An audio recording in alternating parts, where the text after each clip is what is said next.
യോഗത്തിൻ്റെ അധ്യക്ഷനും ഈ സാംസ്കാരിക സമിതിയുടെ പ്രസിഡന്റുമായ സമാദരണീയനായ ശ്രീ രാധാകൃഷ്ണൻ, ഈ വേദിയിൽ സന്നിഹിതനായിട്ടുള്ള ഏറെ പ്രിയപ്പെട്ട ആദരണീയായ ശ്രീമതി ഭാരതി തമ്പുരാട്ടി, മുഖ്യ ഭാഷണം നൽകേണ്ട ബഹുമാനായ ശ്രീ കെ ഇസ്മായിൽ, ശ്രീ വിനയൻ, ശ്രീ ഹരികുമാർ, ശ്രീമതി കെ മേദിനി, പിന്നെ വയലാർ കുടുംബാംഗങ്ങളെ, പ്രിയപ്പെട്ട സഹോദരി സഹോദരന്മാരെ, വയലാർ ഗാനങ്ങളെയും വയലാർ സാഹിത്യത്തെയും സ്നേഹിക്കുന്ന പ്രിയപ്പെട്ട സ്നേഹിതർ എല്ലാവർക്കും എൻ്റെ നന്ദി. ഞാനിവിടെ കടന്നു വരുമ്പോൾ എൻ്റെ സഹോദരൻ, എൻ്റെ അനിയൻ ശ്രീ വയലാർ ശരത്ചന്ദ്രവർമ്മ ആമുഖമായി എന്തൊക്കെ പറയുന്നത്, അപ്പോൾ എന്നെ കണ്ടപ്പോൾ പറഞ്ഞു എന്നെക്കാളും വയലാർ രാമവർമ്മയെ പറ്റി അറിയാവുന്ന ആളാണ് ഞാൻ എന്നൊക്കെ അദ്ദേഹം വളരെ ഔദാര്യപൂർവ്വം പറയുകയുണ്ടായി. അതിൽ ഒരു ഭാഗം നിഷേധിക്കുന്നു, ഒരു ഭാഗം നിഷേധിക്കുന്നു. അദ്ദേഹത്തെ കാലം അറിയാമെന്നുള്ളത് നിഷേധിക്കുന്നു, അറിയാം എന്ന് മാത്രമേ പറയേണ്ടത്. ഒരു താരതമ്യത്തിനൊന്നും ഞാൻ മുതിരുന്നില്ല. ഈ രാഘവപ്പറമ്പിൽ വരിക എന്നുള്ളത് കേരളത്തിലെ ഒരുപാട് പേർക്ക് ഒരു തീർത്ഥാടനമാണ് എന്നെനിക്കറിയാം. അവിടെ ഞാനൊരു താരതമ്യം ഉപയോഗിക്കും. അതിനേക്കാളെല്ലാം ഇവിടെ വരുന്ന പലരെക്കാളും ഒരു പക്ഷേ ഈ മണ്ണിനോട് ഏറ്റവും വലിയ ആദരവും വൈകാരികമായ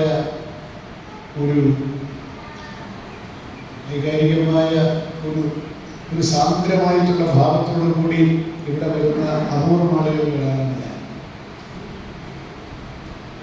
ഇവിടെ ഞാൻ ആദ്യം വരുന്നത് അദ്ദേഹം ജീവിച്ചിരിക്കുന്ന കാലത്ത് ഈ ഉദയാസ്മൃതിയുടെ എൻ്റെ അച്ഛൻ ഒരു പടം സംവിധാനം ചെയ്തുകൊണ്ടിരിക്കുന്ന സമയത്ത് കാട്ടുമനസ്സിൽ ഏതൊരു പടം, അപ്പോഴാണ് ഞങ്ങൾ ആദ്യമായിട്ട് ഇവിടെ വരിക. അന്ന് അദ്ദേഹം ഇവിടെ വീട്ടിലില്ല, പക്ഷേ എൻ്റെ അമ്മയ്ക്ക് വീട്ടിൽ വരണമെന്ന് പറഞ്ഞിട്ട് ഞങ്ങൾ വന്ന ഒരു രംഗം എനിക്ക് ഓർമ്മയുണ്ട്. ഒരു ടാക്സിയിലോ മറ്റോ വന്നത്. അപ്പോൾ ഇവിടെ വന്ന് ചേർത്തല ടൗണിൽ നിന്ന് വഴി ചോദിക്കുക. നീ മൊബൈലും ഒന്നുമില്ലല്ലോ, നമുക്ക് മാപ്പൊന്നും ഇല്ലല്ലോ, ഗൂഗിൾ മാപ്പൊന്നും ഇല്ല. വഴി ചോദിച്ചപ്പോൾ ഓട്ടോറിക്ഷയില്ല, ഒരാൾ വഴി ചോദിച്ചു, വഴി പറഞ്ഞിട്ട് അയാൾ പോകുന്നില്ല. അയാൾ ആരുടെ ഒരു സ്കൂട്ടറൊക്കെ സംഘടിപ്പിച്ച് നമുക്ക് വഴി കാണിച്ച് വീട്ടിൽ കൊണ്ടെത്തി അയാൾ പോകും എന്നുള്ള മട്ടിലാണ്. കാരണം ചോദിച്ചത് തന്നെ അയാൾ എന്തെന്നില്ലാത്തൊരു സന്തോഷവും സ്നേഹവും. വയലാറിൻ്റെ വീട്ടിൽ പോകുന്ന ആളെ വഴിതെറ്റാൻ പാടില്ല. അയാൾ ഇവിടുത്തെ സ്കൂട്ടർ കടം വാങ്ങിച്ചിട്ട് നമുക്ക് വീട് കാണിച്ച് ഇവിടെ വരെ കൊണ്ടുവന്നു. ഞങ്ങൾ പോകണം, ഞാൻ പറയാം എന്ന് പറഞ്ഞാൽ അദ്ദേഹം പോവാണ്. ഒരു വ്യക്തിയുടെ പേര് ഒരു സാധാരണക്കാരന് ഇത്രയേറെ ആദരവും ഹർഷവും ഉന്മാദവും ഒക്കെ ഉണർത്തുന്ന ഒരു കാഴ്ച അന്ന് എഴുത്തൊന്നും ഇല്ലാത്ത ഞാനൊന്ന് കൊച്ചുപയ്യനാണ്. എന്നെ എന്നതില്ലാതെ അന്ധാലിപ്പിക്കുക. ഒരു കവിയുടെ വീട് ചോദിച്ചാൽ ഇതാണോ ഒരു ആരാധകന്റെ അല്ലെങ്കിൽ ഒരു വായനക്കാരൻ്റെ പ്രതികരണമെങ്കിൽ ഈ കവി ചെയ്യുന്ന ജോലി അത്ഭുതകരമായ ഒരു ജോലി തന്നെയാണ് എന്ന് ഞാനന്ന് അത് ഞാൻ കുറിച്ചിട്ടില്ല മനസ്സിൽ. അതുപോലെ ഒരു കാര്യം ഞാൻ പറയാൻ പറ്റുമോ, എൻ്റെ ഫോണിലുണ്ട് അദ്ദേഹം എനിക്ക് എഴുതുന്ന ഒരു കൈപ്പട എൻ്റെ ഫോണിൽ.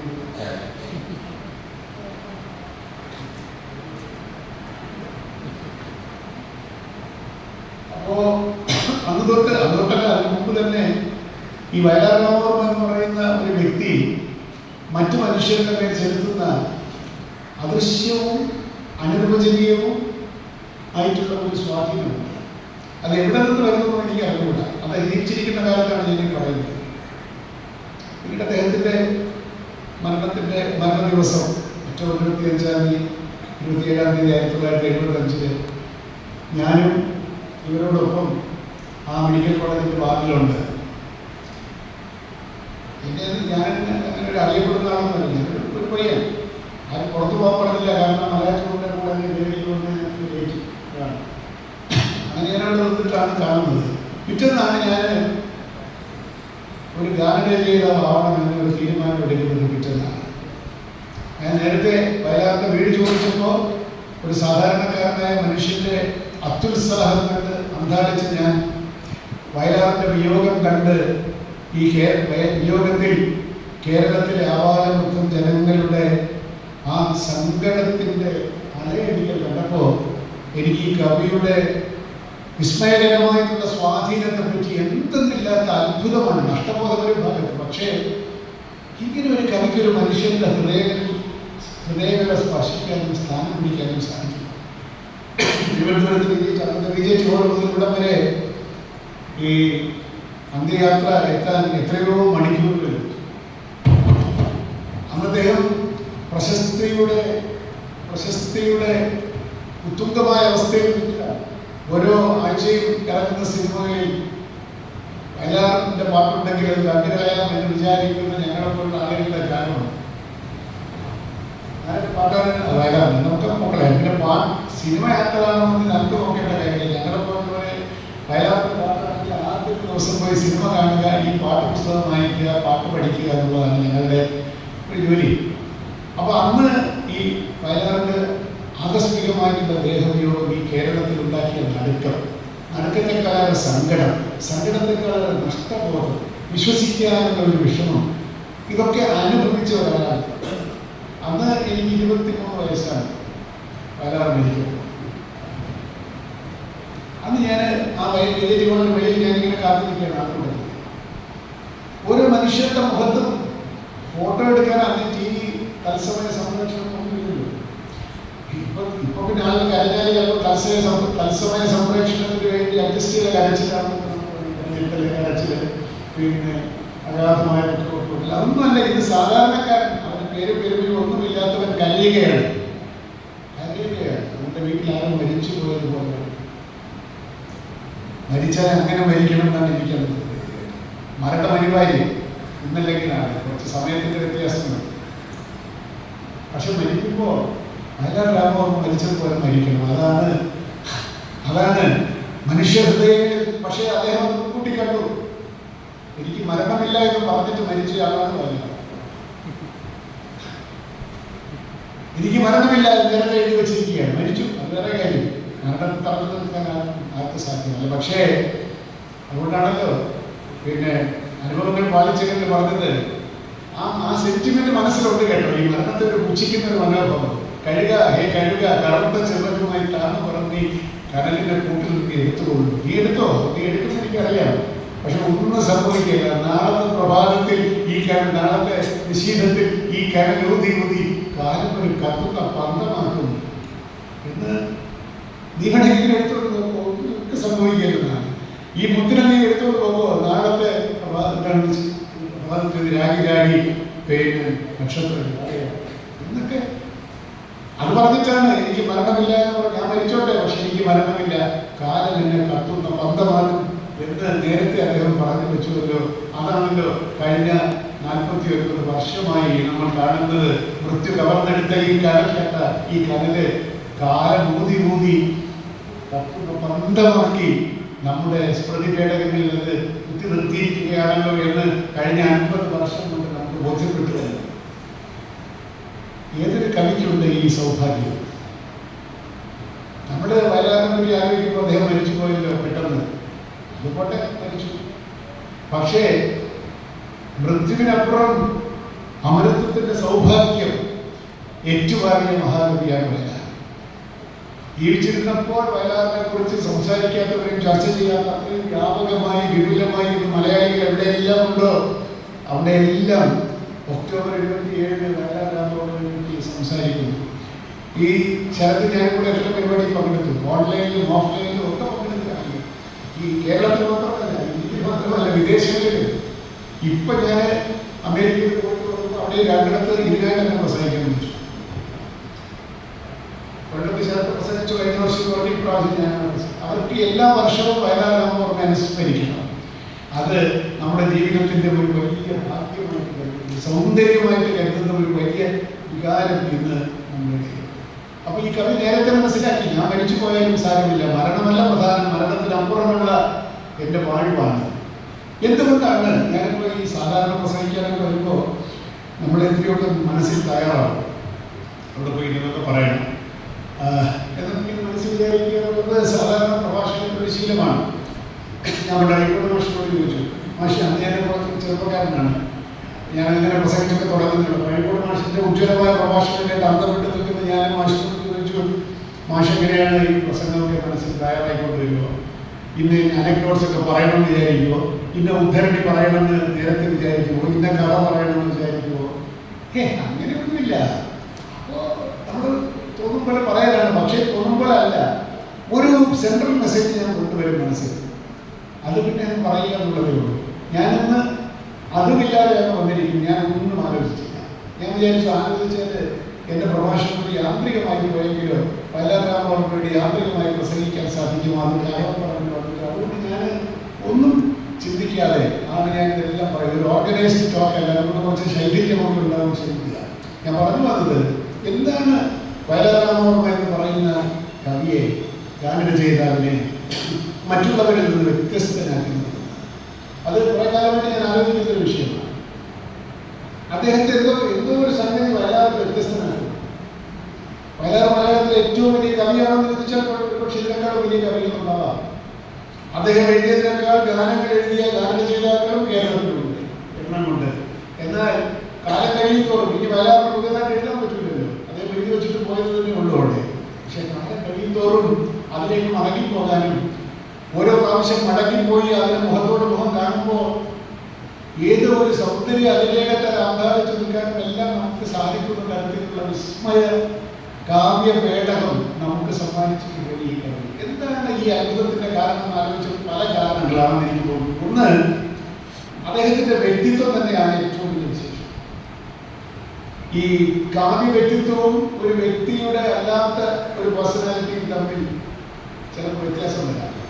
വളരെ സരസമായ കവിതകൾ എഴുതുന്ന ആളായിരിക്കാം, വളരെ ഉജ്ജ്വലമായ കവിതകളും ഗാനങ്ങളും എഴുതുന്ന ആളായിരിക്കാം. പക്ഷേ നേരിട്ട് കാണുമ്പോൾ അയാൾ സംസാരിക്കുമ്പോൾ ആളിൻ്റെ ചില സ്വഭാവ സവിശേഷതകൾ കാണുമ്പോൾ നമ്മുടെ മനസ്സിൽ ഇങ്ങനെ തന്നെയാണോ ഇവരൊക്കെ എഴുതിയത്. വളരെ റൊമാൻറ്റിക് ആയിട്ടുള്ള കാര്യങ്ങളൊക്കെ എഴുതിയിരിക്കും, പക്ഷെ നേരിട്ട് സംസാരിക്കുമ്പോൾ ശുദ്ധമോശം ശുദ്ധതരമേ പറയൂ, എന്തെങ്കിലും ചോദിച്ചാൽ ദേഷ്യം. പക്ഷേ കവിതയിൽ വരുമ്പോൾ അങ്ങേയറ്റം മുതല കോമളമായ പദങ്ങൾ കൊണ്ട് അദ്ദേഹം പലരും ഇങ്ങനെ എഴുതി. എന്നാലേ ഈ ഒരു വൈവിധ്യമില്ലായ്മ ചില കവികളിൽ നമുക്ക്, ചില എഴുത്തുകാരിൽ നമുക്ക്, അതൊരു കുറ്റമല്ല, നേരത്തെ പറഞ്ഞൊരു കുറ്റമല്ല. അവരുടെ വ്യക്തിത്വം വന്ന് കവിത എഴുതുമ്പോൾ മറ്റൊരാളായി അദ്ദേഹം പരിണമിച്ച് കവിത എഴുതാൻ ഏറ്റവും നല്ലതാണ് പറയുന്നത്. എന്നാലേ ഈ വിടമില്ലാത്ത, ഈ വ്യത്യാസമില്ലാതെ എന്താണോ കവിതയിലൂടെ ആവിഷ്കരിക്കപ്പെടുന്ന കവി ഹൃദയം, അത് തന്നെയാണ് ഈ കവി എന്ന് നമുക്ക് തോന്നുന്ന തരത്തിലുള്ള ഒരു ഇഴുകിച്ചേരൽ കാവ്യ വ്യക്തിത്വവും ഒരു വ്യക്തിയുടെ പേഴ്സണാലിറ്റിയും തമ്മിൽ എപ്പോഴുണ്ടാകുന്നുവോ അപ്പോഴാണ് ആ കവിയെ കാലം നമിച്ചു പോകുന്നത്. അങ്ങനെ ഒരു ഉദാഹരണം പറയാൻ എനിക്ക് രവീന്ദ്രനാഥ് ടാഗോർ മാത്രമേ ഉള്ളൂ. ഋഷിതുല്യമായ ആകാരം, അത്രയും ഉജ്ജ്വലമായിട്ടുള്ള വ്യക്തിത്വം, ഉദാത്തമായിട്ടുള്ള ആശയങ്ങൾ, ജീവിതത്തിൽ ജീവിച്ചതോ ഋഷിതുല്യമായിട്ടുള്ള ജീവിതം, സമൂഹത്തിന് വേണ്ടി മറ്റുള്ളവർക്ക് വേണ്ടി സ്വയം സമർപ്പിച്ച ജീവിതം, നോബൽ പ്രൈസ് കിട്ടിയ കാശ് മുഴുവൻ യൂണിവേഴ്സിറ്റി സ്ഥാപിച്ച് പിന്നെ അത് നടത്തിക്കൊണ്ടുപോകാൻ കടം വാങ്ങാനായിട്ട് എന്താണ് നാടകം കളിച്ച് പണം ഉണ്ടാക്കി നടന്നപ്പോൾ മഹാത്മാഗാന്ധി വിളിച്ചു ചോദിച്ചു, ഗുരുദേവ് എന്താണ് ഈ ചെയ്യുന്നത്? ബോംബെയിൽ കൂടി നാടകം കളിക്കാൻ പോകുന്നത് എന്തിനാണ്? നോബൽ പ്രൈസ് ഒക്കെ കിട്ടി, കാരണം സർവകലാശാല നടത്തിക്കൊണ്ടുപോകാൻ വൃത്തിയില്ല. അന്ന് അദ്ദേഹത്തിന് 70 വയസ്സ് കഴിഞ്ഞിരിക്കും. അപ്പോൾ ഗാന്ധിജി പറഞ്ഞു, ഗുരുദേവ് ഉറക്കിപ്പോകുള്ളൂ, പൈസ അവിടെ എത്തും. എന്നിട്ട് അദ്ദേഹം ഗുരുദേവയുടെ ആളോട് പറഞ്ഞിട്ട് അദ്ദേഹത്തോട് എത്തിയപ്പോൾ അന്ന് 1 ലക്ഷം രൂപ അവിടെ ടാഗോറിന് എത്തിയൊരു കഥ അദ്ദേഹത്തെ സംഭവമുണ്ട്. ഗാന്ധിജി പോലും ശ്രമിച്ചില്ല ഈ വയോധികനായിട്ടുള്ള ടാഗോർ. അത് അദ്ദേഹത്തിന്റെ ജീവിതം അതുകൊണ്ട് ഈ പറഞ്ഞ മറ്റുള്ളവർക്കായി സ്വയം സമർപ്പിച്ച ജീവിതം. അപ്പോൾ അങ്ങനെ അദ്ദേഹത്തിന് ഋഷിതുല്യമായിട്ടുള്ള ആകാരം കാണുമ്പോൾ, അദ്ദേഹത്തിന്റെ ഡിസൈൻ ചെയ്ത വേഷം കാണുമ്പോൾ ഇതാണ് ടാഗോർ. നമ്മുടെ ഹൃദയത്തിൽ അങ്ങനെ വിളിച്ചു നിൽക്കുന്ന ടാഗോർ ഇത് തന്നെ എന്ന് തോന്നിയാൽ നമുക്ക് ആദരവ് തോന്നുകയും പിന്നെ അത്ഭുതം തോന്നുകയും ഒക്കെ ചെയ്യുന്നത് ഈ രണ്ട് വ്യക്തിത്വങ്ങൾ തമ്മിലുള്ള വിടവില്ലായ്മ കൊണ്ടാണ്. വയലാർ സ്നേഹത്തെ പറ്റി പാടിയിട്ട് നമ്മുടെ മുമ്പിൽ വരുമ്പോൾ സ്നേഹിക്കാത്തവനല്ലല്ലോ, അദ്ദേഹം എല്ലാവരെയും സ്നേഹിച്ചുകൊണ്ട് ജീവിച്ചതുകൊണ്ടാണ് ഈ കേരളക്കരയാകെ അദ്ദേഹത്തിന് കീഴടക്കാൻ സാധിച്ചു. വ്യക്തിബന്ധങ്ങളിലെ ഊഷ്മളത അത് രാഷ്ട്രീയത്തിലായാലും ചെയ്യും. ഞാൻ ജോസഫ് മുണ്ടശ്ശേരി ആദ്യം വയലാറിനെ കാണാൻ പോയിട്ടുണ്ട്. മുണ്ടശ്ശേരി മാഷിന്റെ MLA ഹോസ്റ്റലിൽ പോയി നിന്ന് ഞാൻ വയലാറിനെ കാണാൻ പോയത്. അപ്പോൾ മുണ്ടശ്ശേരി അങ്ങനെ സാഹിത്യ രംഗത്തായാലും രാഷ്ട്രീയ രംഗത്തായാലും പത്രപ്രവർത്തന രംഗത്തായാലും സാംസ്കാരിക മേഖലയിലായാലും സിനിമാ മേഖലയിലായാലും ഒക്കെ തന്നെ ഈ അന്നത്തെ ഏത് മേഖലയിലും അതിവിപുലമായിട്ടുള്ള വ്യക്തിബന്ധങ്ങൾ. അത് സാധാരണ വ്യക്തിബന്ധമല്ല. ഫോണെടുത്ത് ഒരു കാര്യം പറഞ്ഞാൽ ആധികാരികതയോടുകൂടി ആരെയും അനുസരിപ്പിക്കാൻ സാധിക്കുന്ന സ്നേഹത്തിന്റെ ധിക്കാരത്തോട് കൂടിയിട്ടുള്ള വ്യക്തിബന്ധങ്ങൾ കേരളത്തിൽ ധാരാളമായി വരാറുണ്ട്. ഞാനൊരു പ്രസംഗത്തിൽ പറഞ്ഞത് എന്റെ പേരിൽ പാല് കഴിച്ചിട്ട് ട്രെയിൻ നിർത്തിയിട്ട് വന്ന ആളാണ്. ഞാൻ വേറെ പ്രസംഗത്തിൽ പറഞ്ഞിട്ട് ഞാൻ ആവർത്തിക്കുന്നില്ല. അന്ന് സാധിക്കുന്നത് ഡെക്കോട്ട ഫ്ലൈറ്റാണ്. അത് കൊച്ചിയിൽ നിന്ന് തിരുവനന്തപുരം വഴി മദ്രാസിൽ പോകണം. മദ്രാസിലേക്ക് ടിക്കറ്റ് എടുത്തിരിക്കുകയായിരുന്നു. അപ്പോൾ അന്ന് 1 മണിക്കൂർ അവിടെ നിൽക്കും ഫ്ലൈറ്റ്.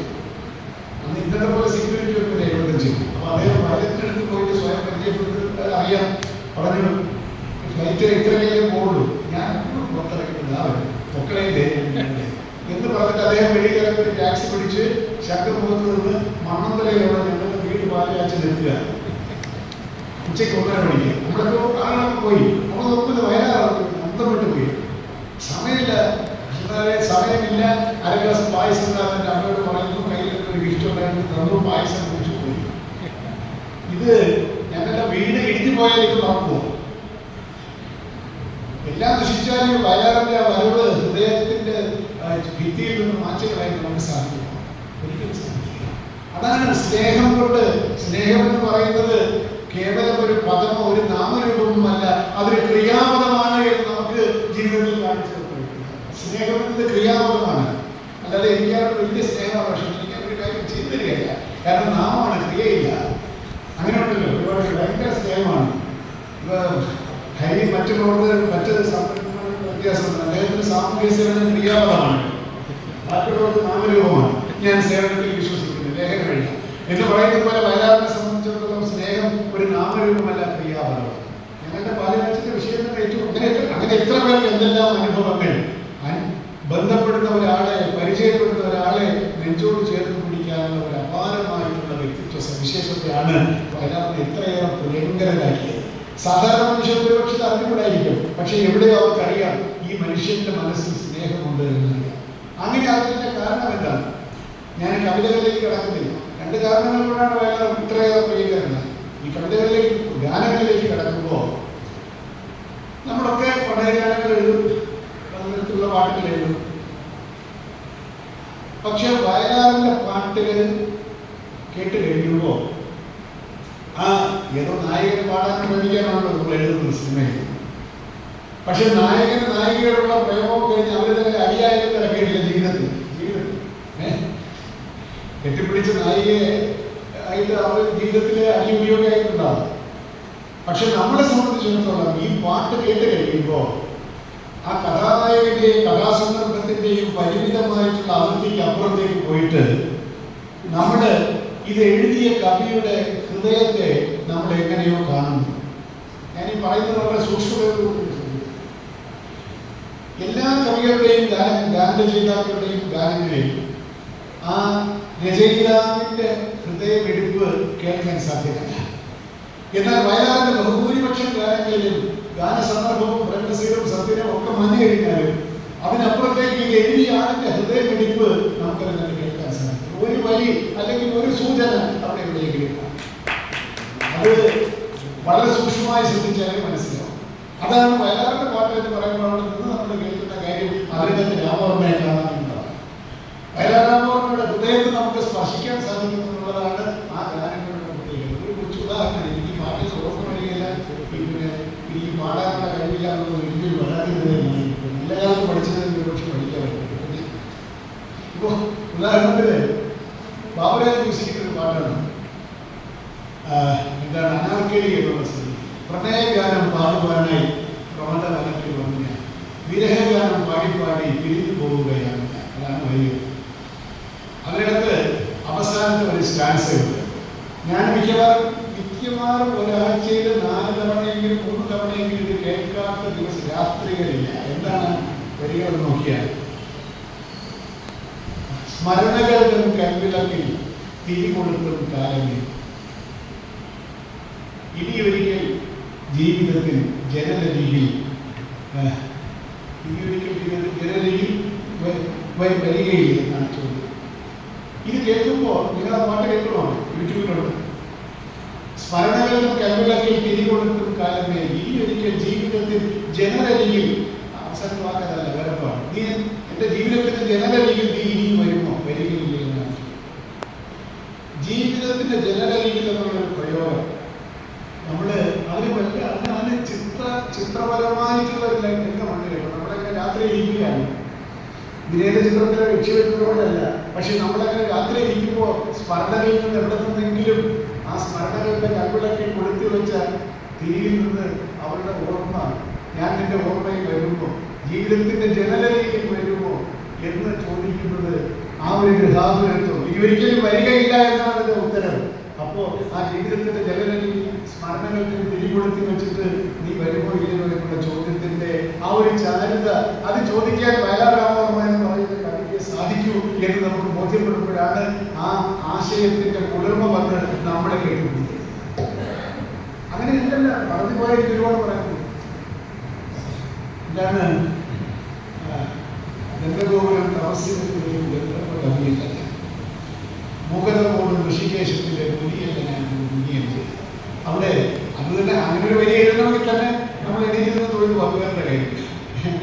മുഖതമോട് ഋഷികേശത്തിന്റെ പുലിയല്ല ഞാൻ പുലിയല്ല ഞാൻ. പിന്നെ ആരാണ് ഞാൻ? കാലത്തിന് കൈനകൽ കലപതിയാത്തൊരു കവിതയുണ്ടോ? ഈ കാലത്തിന്റെയും മനുഷ്യ ജീവിതത്തിന്റെയും സ്പന്ദനങ്ങൾ ആവാഹിക്കുന്ന കവിതയാണ് ഞാൻ എന്ന് പറയുമ്പോൾ ഈ വയലാറിൽ രക്തം പുരണ്ട മണ്ണിൽ ജനിച്ചു വളർന്ന വയലാറിൽ നിന്ന് മനുഷ്യ ഹൃദയങ്ങളെ സ്പർശിച്ച, മനുഷ്യ ദുഃഖങ്ങളോട് സംവദിച്ച് ഇവിടത്തെ വിപ്ലവീയമെല്ലാം ഉൾക്കൊണ്ട് ആ മാനവികത മുഴുവൻ മനുഷ്യനേറ്റി മനസ്സിലേറ്റി സ്നേഹിക്കയില്ല ഞാൻ നോക്കും ആത്മാവിനെ സ്നേഹിക്കാത്ത ഒരു തത്വശാസ്ത്രത്തെയും എന്ന് ധിക്കാരപൂർവ്വം പറഞ്ഞുകൊണ്ട് സ്നേഹത്തിന്റെ ധിക്കാര ഗായകനാക്കി മാറിയ ഒരു കവിക്ക് മാത്രമേ കാലത്തിന് കൈനക കലപതിയാക്കിയ കവിതയുണ്ടോ കവിതയുണ്ടോ.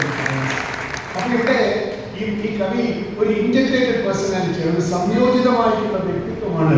അദ്ദേഹത്തിന്റെ ജീവിതം, അദ്ദേഹത്തിന്റെ രാഷ്ട്രീയ ജീവിതം, ഇവിടുത്തെ സാമൂഹിക രാഷ്ട്രീയ ജീവിതം, ഇവിടെ ഉണ്ടായ ഈ സാധാരണക്കാരുടെ ദുഃഖങ്ങളിൽ ദുരന്തങ്ങളിൽ നിന്ന് ഊറിക്കൂടിയ നൊമ്പരം, ആ നൊമ്പരത്തെ തന്നെ കവിതയാക്കി മാറ്റിയ മനസ്സ്, അതോടൊപ്പം പൗരാണികമായിട്ടുള്ള ഭാരതീയമായിട്ടുള്ള ആദർശങ്ങളെ തള്ളിക്കളയാനുള്ളതല്ല, അവരുടെ അന്ധവിശ്വാസങ്ങളെ തള്ളിക്കളഞ്ഞിട്ട് എങ്ങനെയാണോ ഈ എന്താണ് കനലില് ഭഗവത്ഗീത പറയുന്നത് പോലെ കനലിൽ ഇങ്ങനെ ചാരപ്പൂടി കിടക്കുന്ന ചാരത്തെ എടുത്ത് കളഞ്ഞിട്ട് ഭാരതീയ സങ്കല്പത്തിൽ നിന്ന് അതിന്റെ അഗ്നി എടുക്കാൻ ഉള്ള കഴിവ്, അതിനെ വിപ്ലവവും മാനവികതയുമായി കൂട്ടിയോജിപ്പിക്കാനുള്ള കഴിവ്, അങ്ങനെ മനുഷ്യനെ സ്നേഹിക്കാനുള്ള നിർമ്മലമായിട്ടുള്ള ഒരു കഴിവിനെ ഊതി ഊതി വളർത്തി താൻ ചെയ്യുന്ന ഏതൊരു പ്രവൃത്തിയിലും തന്റെ ഹൃദയത്തിന്റെ ഒരു മുദ്ര പതിപ്പിച്ചിട്ട് പോയ ഈ മഹാകവിയെ നമുക്ക് മറക്കാം. ചില വരികൾ എഴുതുമ്പോൾ കാലം നമ്മളെ അനുഗ്രഹിച്ചെങ്കിൽ മാത്രമേ ഈ മനോഹര തീരത്ത് തരുമ്പോൾ ഇനിയൊരു ജന്മം കൂടി എന്ന് മരണത്തിന്റെ ഏതാനും മാസങ്ങൾക്ക് മുമ്പ് എഴുതണമെങ്കിൽ അവിടെ കാലം നേരത്തെ തന്നെ അദ്ദേഹത്തിന് തിരിച്ചു വിളിക്കാനുള്ള ഏർപ്പാടാക്കിയിരിക്കുന്നു. കവി നേരിട്ട് അറിയുന്നില്ല, പക്ഷെ അബോധപൂർവമായിട്ടുള്ള അവബോധത്തിൽ നിന്ന് എഴുതി പോവുകയാണ്. ഈ മനോഹര തീരത്ത് തരുമ്പോൾ ഇനിയൊരു ജന്മം അവസാനിക്കാറായില്ലല്ലോ, വയസ്സായില്ലല്ലോ, പക്ഷെ എഴുത്തിട്ട് കവി എഴുതുകയാണ്.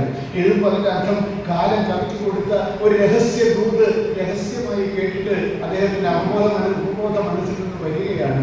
ഈ മനോഹര തീരത്ത് വസുന്ധരയെന്നാണ് കേട്ടോ വിളി, അവരൊറ്റ വിളി മതി. അപ്പൊ ഭൂമി നമ്മൾ വിളിച്ചില്ലെങ്കിൽ പൃഥ്വി എന്ന് വിളിക്കാം, ഭൂമി എന്ന് വിളിക്കാം, എന്തെല്ലാം വിളിക്കാം. നമ്മളെ പോലുള്ള അല്പ വിഭവന്മാരെ അവിടെ വേറെ വല്ല എഴുതിയിട്ടില്ലേ? വസുന്ധരെ, വസുക്കളെ ധരിക്കുന്നതാണ് വസുന്ധര. അഷ്ടൈശ്വര്യങ്ങളെ വഹിക്കുന്ന ഈ ഭൂമി, സമസ്ത സൗന്ദര്യത്തിന്റെ അതിദേവതയായിട്ടുള്ള വസുന്ധര. ഈ വസുന്ധരയിൽ ഇനിയൊരു ജന്മം കൂടി. നിങ്ങൾ 2 ദിവസത്തിന് മുമ്പ് ഒരാളെ ആത്മീയത സംസാരിക്കരുത് എന്ന് പറഞ്ഞാൽ നമ്മുടെ മമതാ ബന്ധങ്ങളിൽ നിന്നൊക്കെ പോയി അവസാന മോക്ഷപ്രാപ്തിയാണ് എന്റെ ലക്ഷ്യം പറയുകയല്ല. അങ്ങനെയാണല്ലോ നമ്മുടെ ഒരു ശാസ്ത്രം. അപ്പോൾ എന്തിനാണ് ഈ മോക്ഷം ലഭിച്ചിട്ട് പിന്നെ നമുക്ക് ജന്മമൊന്നുമില്ല? ഞാൻ പറയാം, അതിന് വലിയ കഷ്ടമല്ല, ജന്മം വേണ്ടേ, ഇങ്ങോട്ട് വരണ്ടേ? ജന്മമില്ലെങ്കിൽ പിന്നെ നിർഗുണ ബ്രഹ്മത്തിലിരുന്നിട്ട് എന്താ കാര്യം? അപ്പോൾ അവിടെ ഞാനില്ലല്ലോ, എനിക്ക് ജനിക്കണമല്ലോ. ഞാനൊരാളുടെ ആദിത്യാണ്, ഇയാൾ മോക്ഷമന്വേഷിച്ച് നടക്കുകയാണ്. മോക്ഷം പറഞ്ഞാൽ എന്താണ്? പരമപദം പോയി, ഇനി ഒരു ജന്മമില്ല, പരമാത്മാവിൽ ലയിച്ചു. നല്ലതല്ല, നമ്മളിൽ പോയി ലയിച്ചു, പക്ഷെ എനിക്ക് വേണ്ട. എനിക്ക് വീണ്ടും ഇവിടെ വരണം, എനിക്ക് വീണ്ടും ഇവിടെ വരണം. കാരണം ഞാൻ വയനാടിന്റെ പിന്നാലെ നടക്കുന്ന ഒരുത്തരാണ്. അതുകൊണ്ട് ഈ മനോഹര തീരത്ത് വരുമ്പോൾ ഇനിയൊരു ജന്മം കൂടി എന്നുള്ള സെന്റിമെന്റ്, ആശയത്തിന്റെ സൗന്ദര്യം നമുക്ക് മനസ്സിലാകും. ഈ ഭൂമിയെയും ജീവിതത്തെയും സ്നേഹിക്കുന്ന മനുഷ്യരെയും സ്നേഹിക്കുന്ന സകലർക്കും മനസ്സിലാവും എനിക്ക് മോക്ഷപ്രാപ്തിയല്ല വേണ്ടത്, പരമമായ മോക്ഷപദമല്ല. എനിക്ക് തിരിച്ചു വന്ന് ഈ ഭൂമിയിൽ മനുഷ്യരോടൊപ്പം സ്നേഹിക്കുകയും ഈ സൗന്ദര്യമെല്ലാം എന്താണ് മറ്റേ പാട്ടിൽ പറയുന്നില്ലേ, ഈ എന്താണ് പ്രളയവയോധിയിൽ ഉറങ്ങിയുണരും പ്രഭാവയോധമിൽ ലാലമെന്നുള്ള പാട്ടിനകത്ത് പറയുന്നില്ലേ, ഈ സൗന്ദര്യമെല്ലാം എനിക്ക് മാത്രം, ഈ ഭൂമിക്ക് മാത്രം എന്ന് പറയുന്നില്ലേ, ഈ എന്താണ് ദീപങ്ങളെല്ലാം എനിക്ക് മാത്രം എന്നൊക്കെ പറയുന്ന മനുഷ്യജീവന്റെ കൈവല്യമാണ്. ആ മനുഷ്യ ജീവിതത്തിന്റെ കൈവല്യം അനുഭവിക്കാനായി വീണ്ടും ആ മഹാകവി വരട്ടെ, ആ മനുഷ്യൻ വരട്ടെ, ആ വലിയ ഹൃദയവുമായി നമ്മുടെ ഇടയിലേക്ക് വീണ്ടും ഈ ഗന്ധർവഗായകനായ അദ്ദേഹം വീണ്ടും വരട്ടെ. നമ്മളെല്ലാം മരിച്ചു കൊണ്ടിരിക്കുന്ന എല്ലാവരും കാലയവധിക്കുള്ളിൽ മറഞ്ഞാലും അന്നും ഇന്നത്തെ തലമുറ അനുഭവിച്ച ഒരു വയലാർ സ്പർശം അനുഭവിപ്പിക്കാൻ ഒരു കവി ഈ മണ്ണിലൂടെ നടക്കുമെങ്കിൽ അത് നമ്മുടെ പഴയ വയലാർ രാമവർമ്മയായിരുന്നു എന്ന് ഭാവി തലമുറ വളരട്ടെ എന്ന് മാത്രം വിഭാവന ചെയ്തുകൊണ്ട് ഈ മധുരമനോഹരമായിട്ടുള്ള ചടങ്ങിൽ എന്നെ കൊണ്ട് അധികം സംസാരിപ്പിക്കാൻ ഞാൻ എന്നെ തന്നെ നിയന്ത്രിക്കുകയാണ്. അങ്ങനെയുള്ള ഈ ചടങ്ങിൽ വന്ന് ഇത് ഉദ്ഘാടനം ചെയ്യാൻ സാധിച്ച മഹാസുഹൃത്തിന് ഒരിക്കൽ കൂടി നന്ദി പറഞ്ഞുകൊണ്ട് ഇവിടെ വരാൻ സാധിച്ചതേ അനുഗ്രഹം. ഇനിയും വരാൻ സാധിക്കട്ടെ എന്ന പ്രാർത്ഥനയോടുകൂടി